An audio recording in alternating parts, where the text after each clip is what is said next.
Assalamualaikum warahmatullahi wabarakatuh. Nama saya Septialia Rahab dari kelas 11 IPA 4. Di sini saya akan mempresentasikan tentang meningitis. Meningitis adalah peradangan atau pembengkakan pada meninges. Meninges adalah lapisan atau membran tipis yang berfungsi untuk melindungi otak dan saraf tulang belakang. Terdapat 3 lapisan meninges, yaitu dura mater, arachnoid, dan pili mater. Meningitis biasanya disebabkan oleh virus atau bakteri yang masuk ke cairan cerebrospinal. Tetapi meningitis juga bisa disebabkan oleh cedera kepala, kanker, obat-obatan tertentu, dan jenis infeksi lainnya. Selanjutnya, penyebab meningitis. Meningitis disebabkan oleh infeksi dari virus, bakteri, mikroorganisme lain, dan walaupun jarang terjadi juga bisa disebabkan oleh obat-obatan tertentu. Meningitis dapat menyebabkan kematian karena peradangan yang terjadi di otak dan saraf tulang belakang. Sehingga kondisi ini diklasifikasikan sebagai kedaruratan medis. Selanjutnya, gejala-gejala meningitis.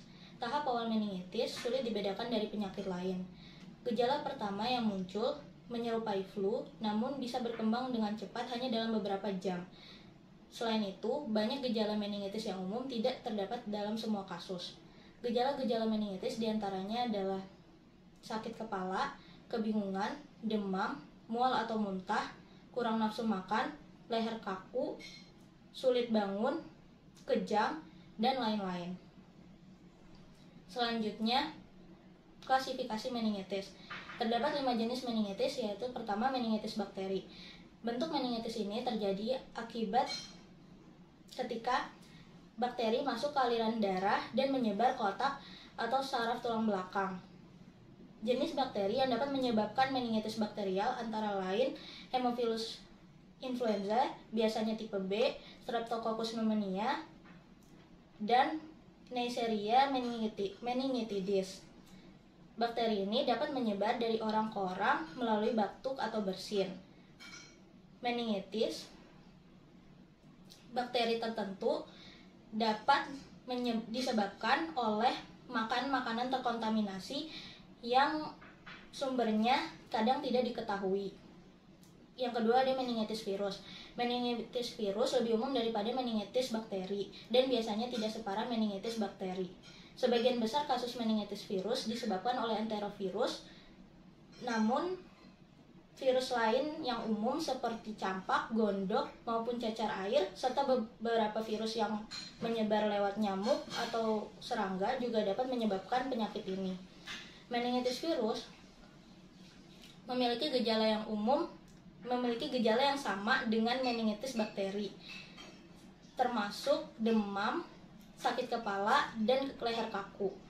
Tetapi berbeda karena bersifat aseptik, artinya bakteri tidak dapat tumbuh dalam cairan cerebrospinal. Meningitis virus bisa sembuh dengan sendirinya tanpa perawatan khusus, tetapi bisa juga diberikan obat antivirus. Meningitis virus dalam beberapa kasus, meningitis virus bisa berakibat fatal tergantung faktor-faktor yang mempengaruhi seperti jenis virus yang menginfeksi, usia pasien, dan apakah dia memiliki kekebalan tubuh yang lemah. Yang ketiga ada meningitis parasit. Meningitis parasit lebih jarang daripada meningitis virus dan bakteri. Meningitis parasit terjadi akibat terinfeksi parasit yang terdapat di tanah, tinja, beberapa hewan atau makanan seperti unggas, ikan mentah, siput, atau produk. Lalu ada meningitis jamur. Meningitis jamur merupakan meningitis yang langka terjadi. Meningitis jamur terjadi akibat jamur yang menginfeksi dan masuk ke aliran darah, menyebar ke otak dan saraf tulang belakang.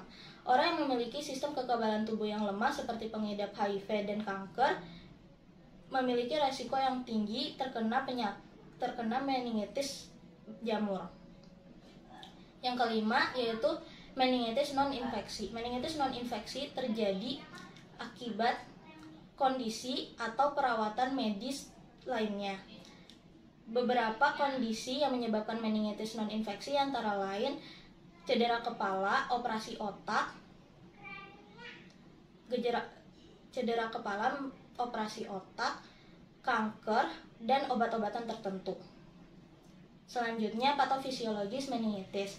Meningitis diawali oleh infeksi bakteri, mikroorganisme lain, dan virus yang masuk lewat saluran yang ada di tubuh seperti saluran pernafasan dan saluran telinga. Lalu masuk melalui aliran darah dan menyebabkan respon inflamasi. Respon inflamasi menyebabkan membran meninges menurunkan permeabilitasnya. Permeabilitas membran yang menurun dapat menyebabkan kebocoran protein plasma.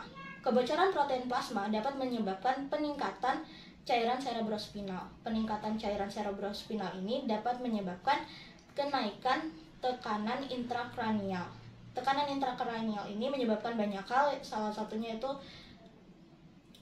gangguan pernafasan karena kehilangan kesadaran, gangguan nutrisi karena mual dan muntah, gangguan saraf karena kejang, lalu juga menyebabkan herniasi pada jaringan saraf otak yang menyebabkan hemiparesi pada jaringan yang mengalami herniasi.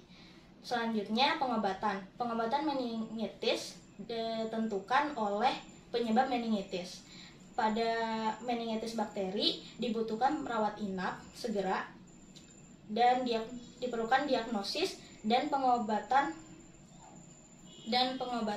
melalui antibiotik.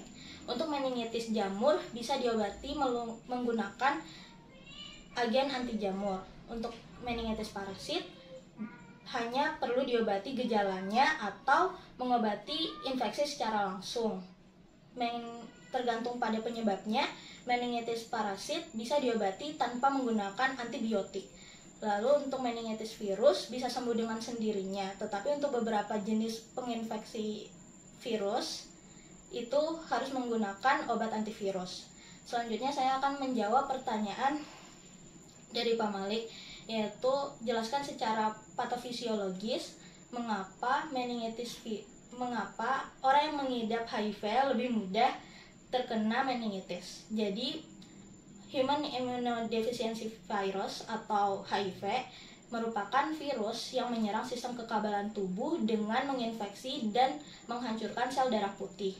Sel darah putih yang menurun itu akan menyebabkan kekebalan tubuh juga ikut menurun. Kekebalan tubuh yang menurun dapat menyebabkan bakteri, virus, dan mikroorganisme lainnya mudah masuk ke dalam tubuh.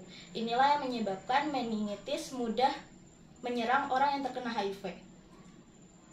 Sekian dari saya, kurang lebihnya mohon maaf. Wassalamualaikum warahmatullahi wabarakatuh.